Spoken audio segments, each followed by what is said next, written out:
Aga sa ating lahat. Narito po tayo sa press conference ng Philippine Statistics Authority para sa November 2024 Inflation Report. We are pleased to welcome our media partners here with us on-site and online today. Ako po si Nicole Navea, ang inyong host for today's press briefing. Bago natin simulan ang inflation report, gusto naming ipahayag na ito ay naka-livestream sa PSA Facebook page. Updates are also posted on the PSAX, formerly Twitter account with the hashtag PHCPI. Ikinagagalak ko pong ipakilala si PSA Undersecretary Dennis Mapa, National Statistician and Civil Registrar General, na siyang mag-uulat tungkol sa paggalaw ng presyo ng mga bilihin sa Pilipinas nitong nakalipas na buwan ng Nobyembre 2024. Ating pakinggan ang report ni Yusek Dennis Mapa. Magandang umaga sa inyong lahat. Ang Philippine Statistics Authority mag-uulat ng antas ng inflation sa bansa para sa buwan ng Nobyembre 2024. Ang headline inflation o ang pagtaas ng presyo ng mga produkto at serbisyo sa bansa ay bumilis sa antas na 2.5% nitong Nobyembre 2024. Noong Oktubre 2024, ang inflation ay naitala sa antas na 2.3% at 4.1% naman noong Nobyembre 2023. Ang average inflation mula Enero hanggang Nobyembre 2024 ay nasa antas na 3.2%. Ang pangunahing dahilan ng mas mataas na antas ng inflation nitong Nobyembre kaysa noong Oktubre 2024 ay ang mas mabilis na pagtaas ng presyo ng food and non-alcoholic beverages sa antas na 3.4%. Ito ay may 65.9% share sa pagtaas ng pangkalatang inflation sa bansa. Ang mga pangunahing nag-ambag sa pagtaas ng inflation ng food and non-alcoholic beverages ay ang pagtaas ng presyo ng mga sumusunod na pangkat ng pagkain mula sa pagbaba ng presyo noong nakaraang buwan ng Oktubre. Vegetables, tubers, cooking bananas at iba pa na may 5.9% inflation gaya ng kamatis, at fish and other seafood na may 0.4% inflation, particular dito ang tilapia. Nakaambag din sa pagtaas ng inflation ng food and non-alcoholic beverages ang mas mabilis na pagtaas ng presyo ng meat and other parts of slaughtered land animals na may 3.9% inflation, particular dito ang karne ng baboy. Ang pangalawang dahilan ng mas mataas na antas ng inflation nitong Nobyembre 2024 kaysa noong Oktubre ay ang mas mabagal na pagbaba ng presyo ng transport na may negative 1.2% inflation. Ito ay may 28.4% share sa pagtaas ng pangkalatang inflation sa bansa. Ang mga pangunahing nag-ambag sa mas mabagal na pagbaba ng presyo ng transport ay ang mas mabagal na pagbaba ng presyo ng mga sumusunod. Gasolina na may negative 8.0% inflation at diesel na may negative 9.4% inflation. Pagdating sa antas ng overall inflation nitong Nobyembre 2024, ang pangunahing commodity group na nag-ambag ay ang food and non-alcoholic beverages na may 3.4% inflation at 51.1% share. Ang mga pangunahing nag-ambag sa inflation ng food and non-alcoholic beverages ay ang mga sumusunod. Cereals and cereal products na may 4.3% inflation, particular dito ang bigas. Meat and other parts of slaughtered land animals na may 3.9% inflation, particular dito ang karne ng manok, at vegetables, tubers, cooking bananas at iba pa na may 5.9% inflation tulad ng talong. Ang housing, water, electricity, gas at other fuels ang pangalawa sa may pinakamalaking ambag sa pangkalatang inflation nitong Nobyembre 2024. Ang commodity group na ito ay nagtala ng 1.9% inflation at 16.2% share sa pangkalatang inflation sa bansa. Ang mga pangunahing nag-ambag sa inflation ng housing, water, electricity, gas, and other fuels ay ang mga sumusunod. Renta sa bahay na may 2.2% inflation.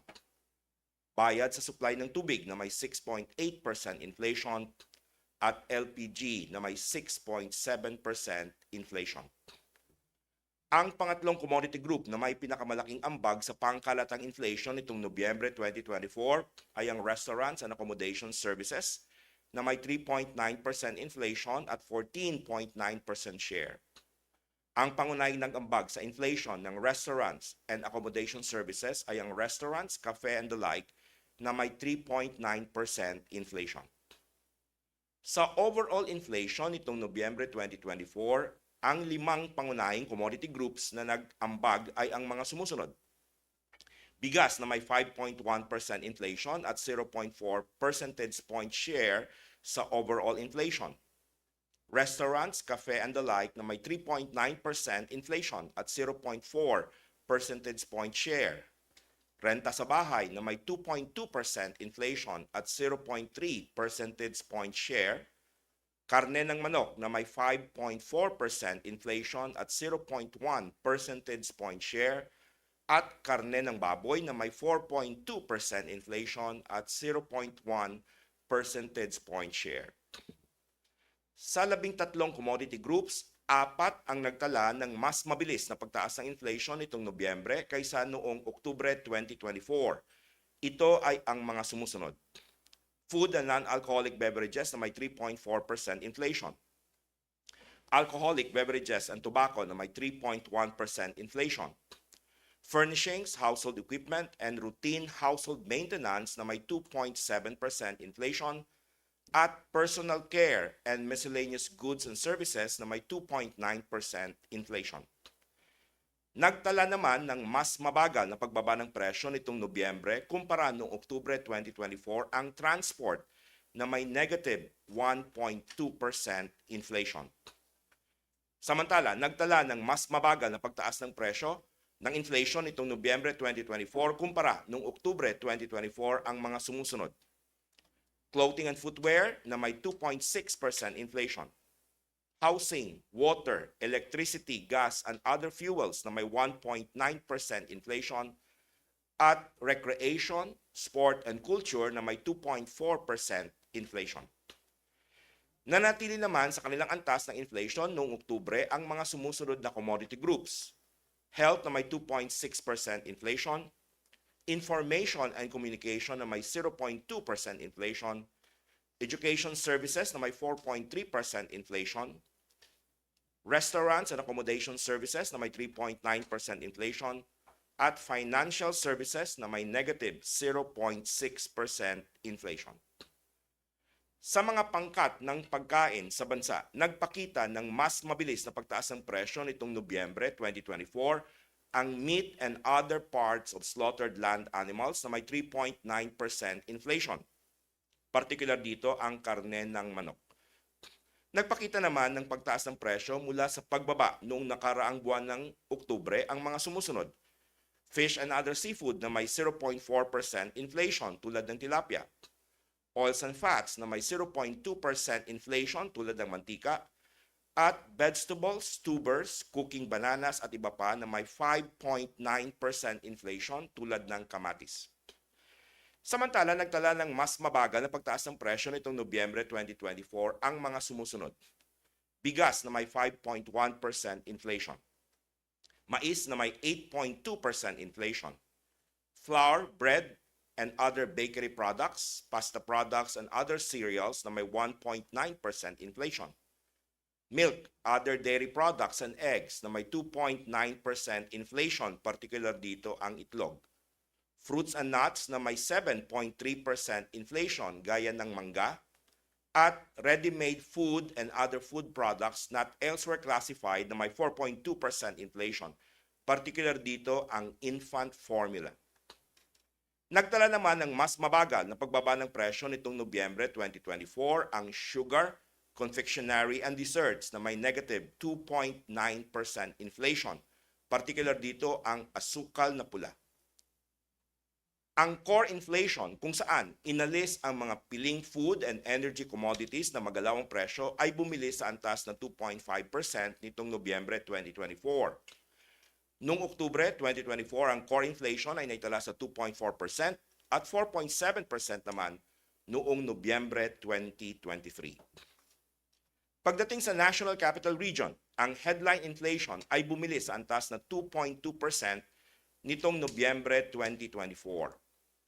Noong Oktubre, ito ay naitala sa antas ng 1.4% at 4.2% naman noong Nobyembre 2023. Ang pangunahing dahilan ng mas mataas na antas na inflation nitong Nobyembre 2024 kaysa noong Oktubre sa National Capital Region ay ang mas mabilis na pagtaas ng presyo ng food and non-alcoholic beverages sa antas na 4.3%. Ito ay may 72.7% share sa pagtaas ng pangkalatang inflation sa National Capital Region.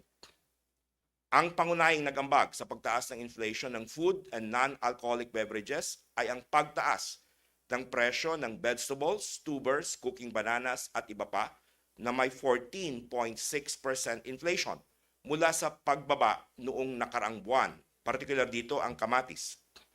Nakaambag din sa pagtaas ng inflation ng food and non-alcoholic beverages ang mas mabilis na pagtaas ng presyo ng mga sumusunod. Meat and other parts of slaughtered land animals na may 4.2% inflation, particular dito ang karne ng baboy, at fish and other seafood na may 1.3% inflation, particular dito ang tilapia. Ang pangalawang dahilan ng mas mataas na antas ng inflation nitong Nobyembre 2024 kaysa noong Oktubre sa National Capital Region ay ang mas mabilis na pagtaas ng presyo ng housing, water, electricity, gas, and other fuels sa antas na 1.5%. Ito ay may 12.9% share sa pagtaas ng pangkalatang inflation sa National Capital Region. Ang pangunahing nagambag sa pagtaas ng inflation ng housing, water, electricity, gas, and other fuels ay ang mas mabagal na pagbaba ng presyo ng kuryente na may negative 1.6% inflation. Nakaambag din sa pagtaas ng inflation ng housing, water, electricity, gas, and other fuels ang mas mabilis na pagtaas ng presyo ng LPG na may 6.3% inflation. Ang pangatlong dahilan ng mas mataas na antas ng inflation nitong Nobyembre 2024 kaysa noong Oktubre sa National Capital Region ay ang mas mabagal na pagbaba ng presyo ng transport na may negative 1.8% inflation. Ito ay may 10.4% share sa pagtaas ng pangkalatang inflation sa National Capital Region. Ang mga pangunahing nagambag ng mas mabagal na pagbaba ng presyo ng transport ay ang mas mabagal na pagbaba ng presyo ng mga sumusunod. Diesel na may negative 7.6% inflation at gasolina na may negative 7.9% inflation. Sa mga lugar sa labas ng National Capital Region, ang inflation nitong Nobyembre 2024 ay nanatili sa antas na 2.6%.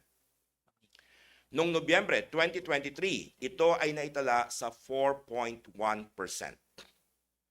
Pagdating sa antas ng overall inflation nitong Nobyembre 2024 sa mga lugar sa labas ng National Capital Region, ang pangunahing commodity group na nag-ambag ay ang food and non-alcoholic beverages na may 3.2% inflation at 49.7% share. Ang mga pangunahing nag-ambag sa inflation ng food and non-alcoholic beverages ay ang mga sumusunod. Cereals and cereal products na may 4.4% inflation, particular dito ang bigas. Meat and other parts of slaughtered land animals na may 3.8% inflation, particular dito ang karne ng manok. At vegetables, tubers, cooking bananas at iba pa na may 4.1% inflation tulad ng talong.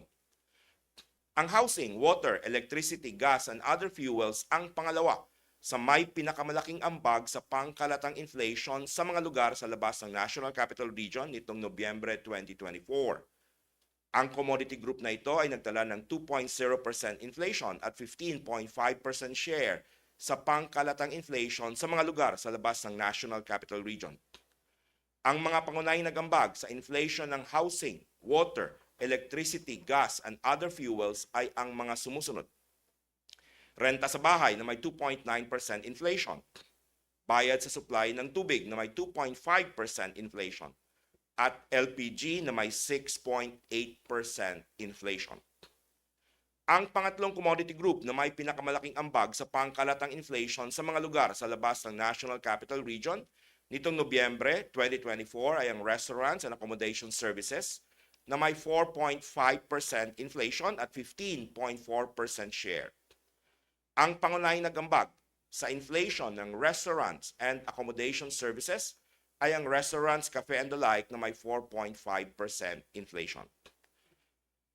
Ang pinakamataas na inflation sa mga riyon sa labas ng National Capital Region nitong Nobyembre 2024 ay naitala sa Region 2, o Cagayan Valley na may 3.4% inflation mula sa 3.1% inflation noong Oktubre 2024.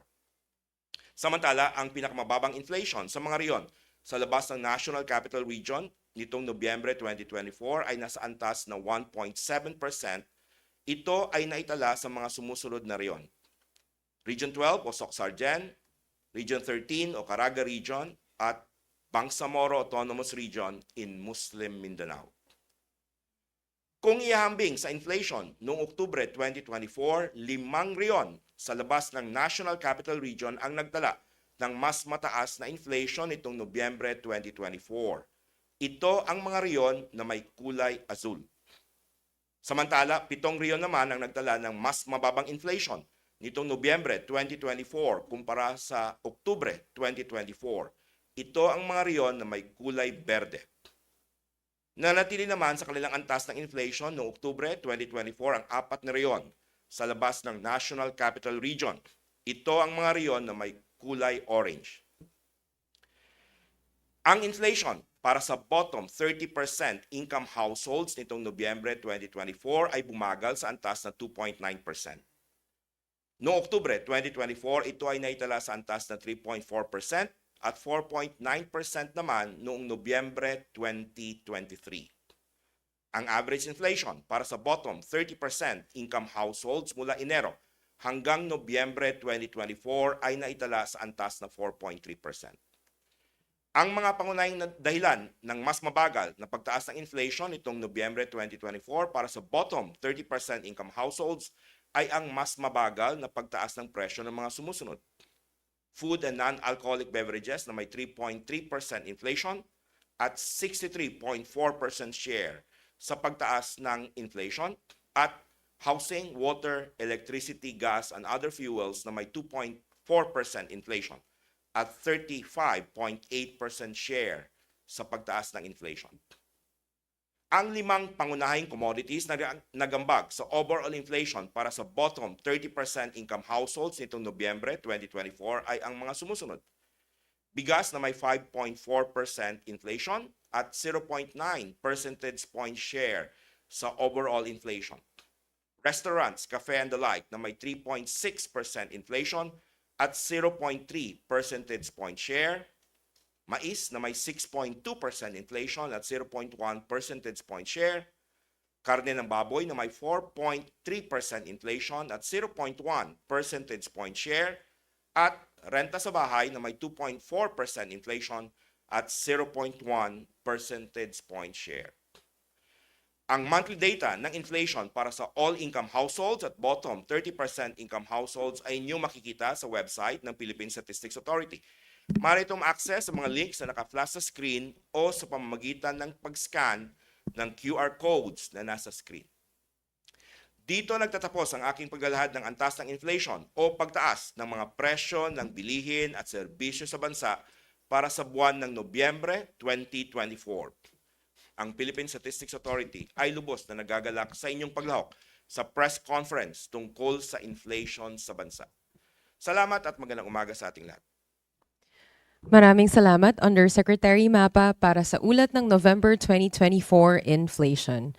Bago natin simulan ang question and answer segment, nais naming ipahayag na ang press kits para sa ating online participants ay aming ipapadala via email at ipamimigay naman po dito ang press kits para sa ating mga on-site participants. For those who have questions, please raise your hand to be recognized. And for those online, please use the raise hand feature of Zoom or send your questions via the chat box. Once called, please state your name and organization. We are now ready for your questions. Any questions coming from our on-site participants?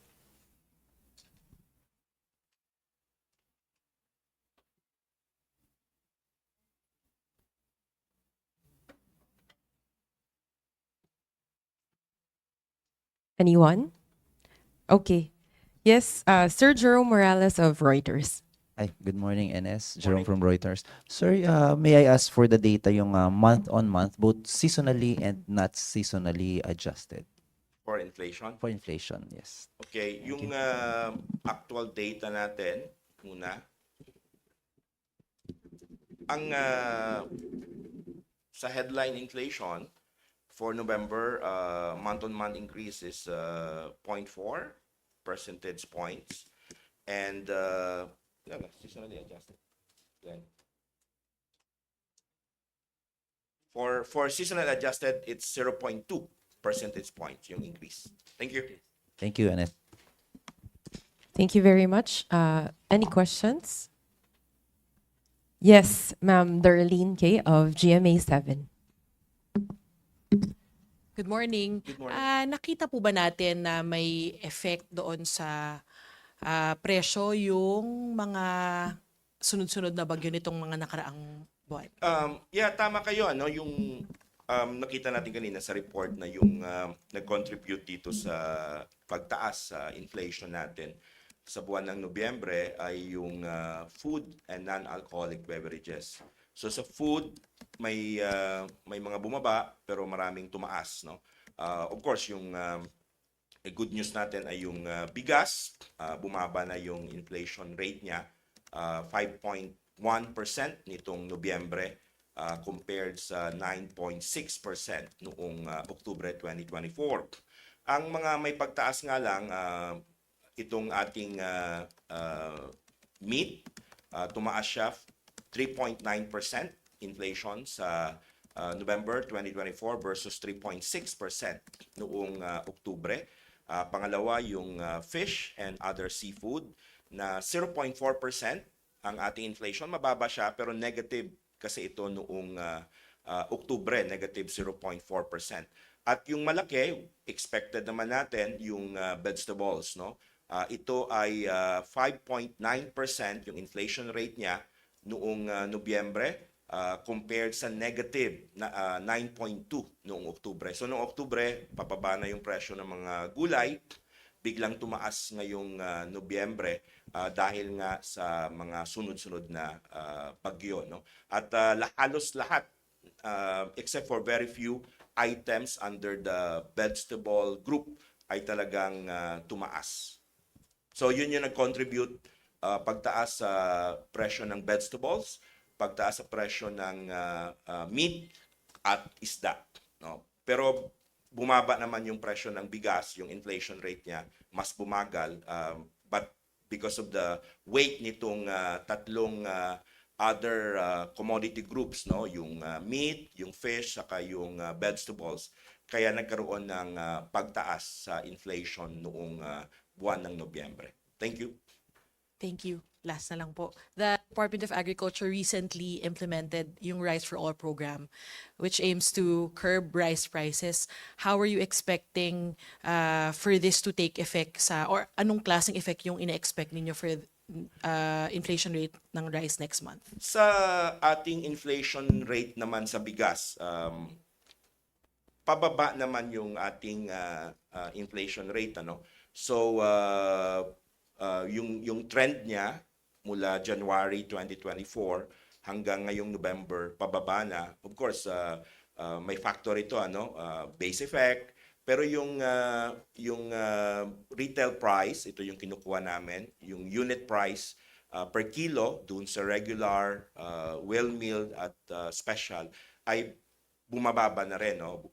So ang aming expectation for December, for example, talagang pababa na yung inflation rate para sa bigas, which is good news for our households. Kaya nakita natin na mas bumaba, no, bumagal ang ating inflation rate for the bottom 30% income household kasi alam naman natin na malaki yung weight ng kanilang consumption ay sa bigas. So ang expectation, pababa yung ating inflation rate for rice, and we're seeing it actually in the months of 2024 yung trend niya. Thank you.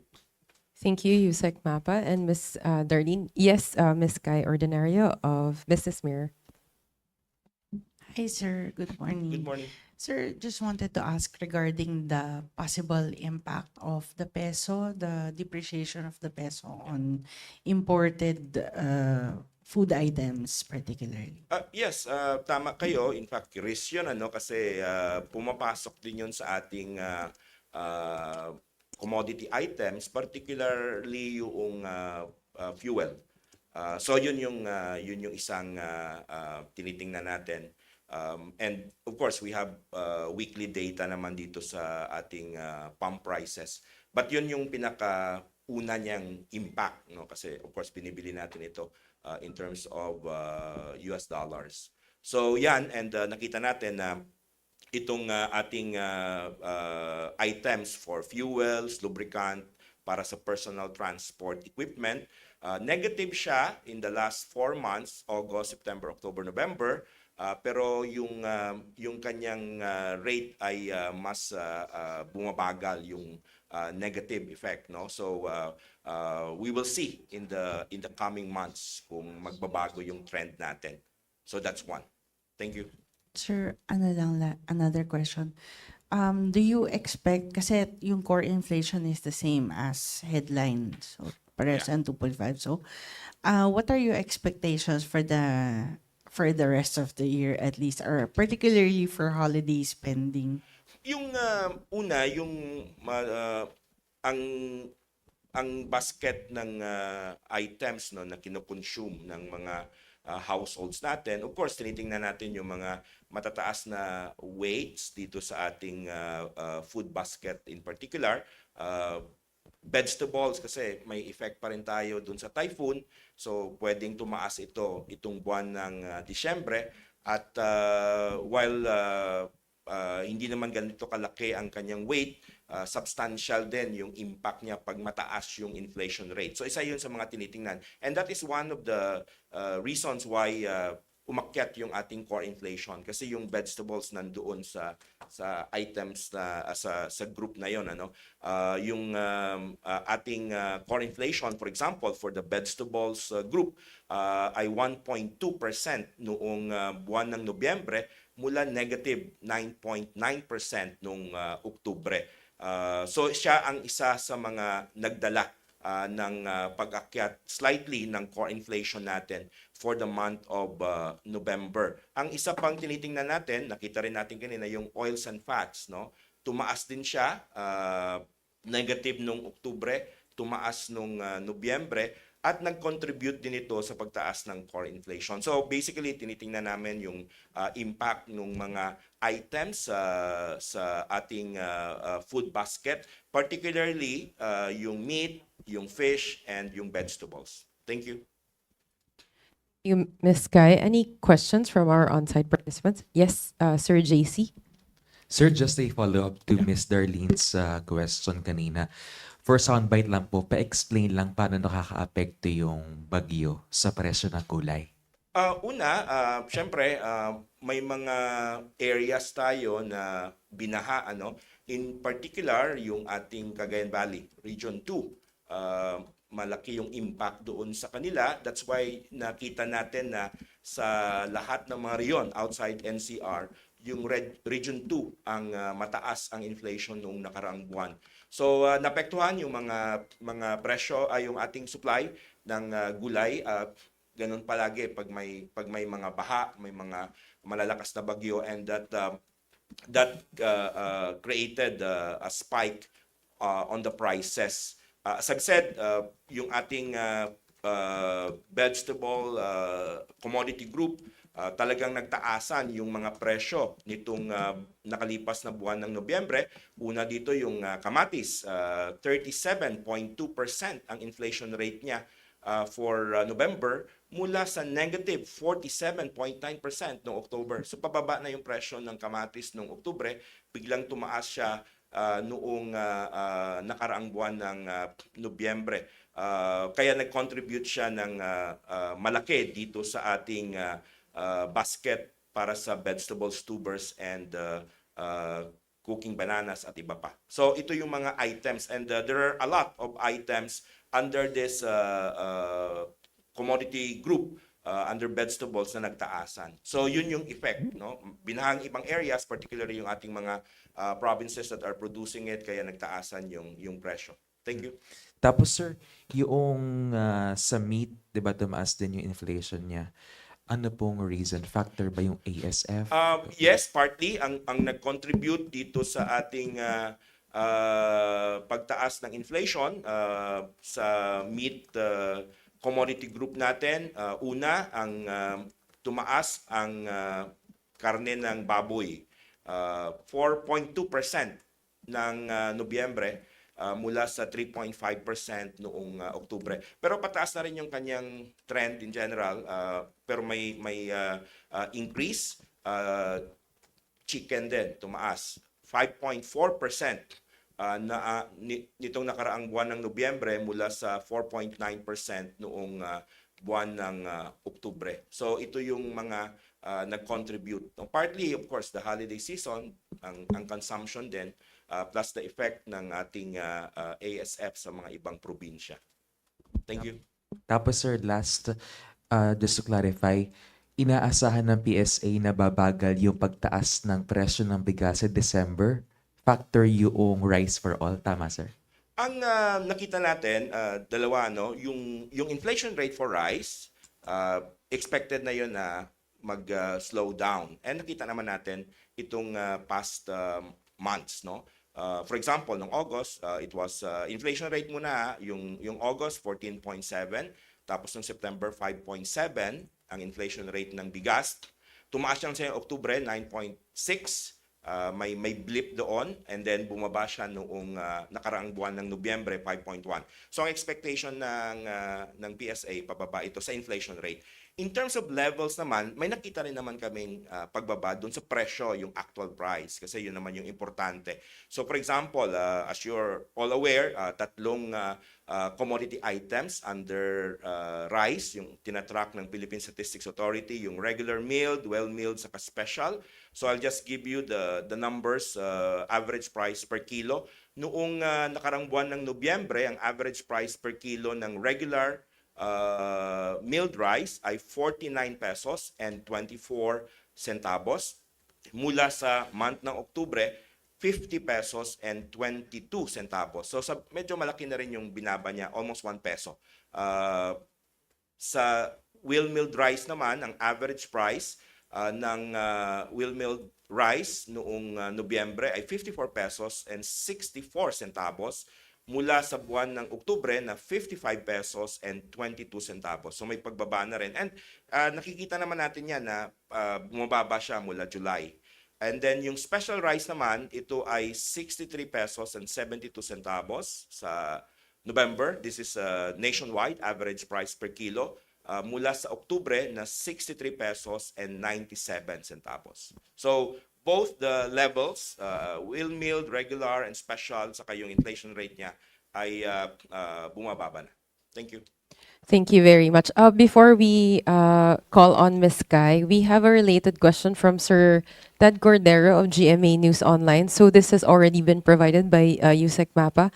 Retail rice prices per kilo this November versus October and November 2023. So if we can also pull up the November 2023 data for Nung this. Nobyembre 2023, yung ating regular milled, ang presyo niya, average price ay 46 pesos and 73 centavos. So November last month.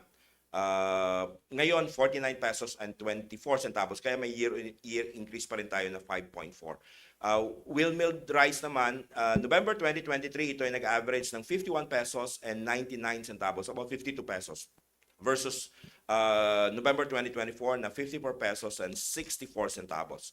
At yung special rice, November 2023, ito ay nasa 61 pesos and 47 centavos average price per kilo versus November last month, November 2024, 63 pesos and 72 centavos per kilo. Thank you. Thank you, Yusek Mapa. Now, for Ms. Kai's question. Sir, pa-explain lang po yung sa restaurants, cafes, and the like. Kasi ang taas ng contribution niya to inflation and pati na rin yung rentals. What's the reason for? Yung restaurants, cafe, and the like, ito basically yung mga food na kinoconsume natin outside the household, ano. So restaurants, accommodation services kasama na dun sa basket, ano. Pero of course, ang pinakamalaki dito yung restaurants, cafe, kasama na yung karinderya, yung mga kinakain sa labas ng ating mga kasama. So ang weight nito ay almost 9.5%. So substantial din yung weight niya. And of course, yung input nito ay nandun din sa mga raw materials kanina, so yung karne ng baboy, karne ng manok, vegetables, fish, rice kasi niluluto, no? So pag tumataas yung inflation doon sa raw materials, may expectation naman tayo na pagtaas dito sa ating restaurants and cafe and the like. So ngayon, nasa 3.9% siya. Last year, mataas talaga ito. In fact, last year, the same month, November, ito ay nasa 5.8%. So, pababa na yung number. However, 3.9% yung inflation rate plus mataas nga yung weight niya, which is 9.5% in the basket. Kaya ito tinitingnan din natin kasi in a way may food siya plus yung services, no? So pumapasok dito yung wages ng mga plus of course yung LPG kasi ginagamit din nila. So may pagtaas tayo sa LPG, so may mga impact din dito sa ating commodity item na restaurant, cafe and the like. Thank you. Sir, ano lang, follow-up lang dun sa restaurants, cafe, and the like. Kasi kung sinasabi niyo nag-slower this time around, what could be the reason? Kasi we all know na November is usually the time when 13-month bonus lumalabas na. So, di po ba may expectation dapat na The consumption will be higher, yun ang expectation natin, and that would be seen during the last quarter itong ating household final consumption expenditure on the national income accounts, no. Pero yung sa inflation naman hindi naman na necessary na mas mataas dahil mataas yung ating consumption level. Although of course yung inflation rate niya 3.9, this is still higher compared to the headline inflation.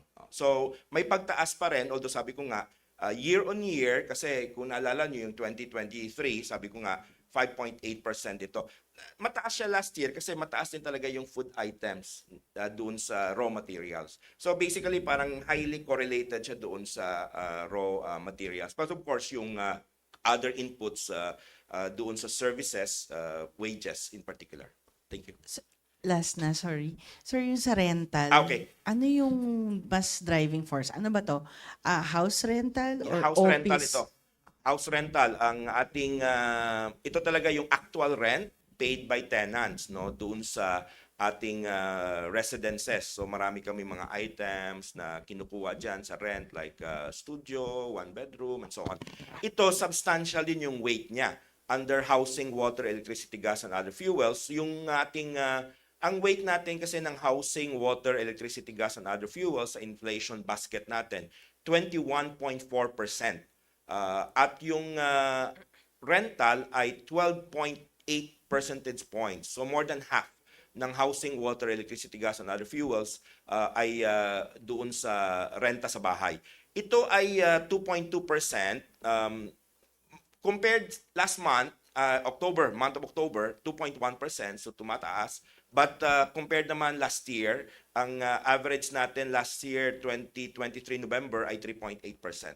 So if you look at it year on year, the inflation for rentals, house rentals, actually bumababa.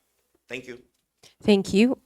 This is the last call for questions, if you have any po, on the November 2024 inflation report. And I think there are no more online questions, so I think that already ends our Q&A segment. So we would like to thank our media partners for joining us in the November 2024 Inflation Press Conference.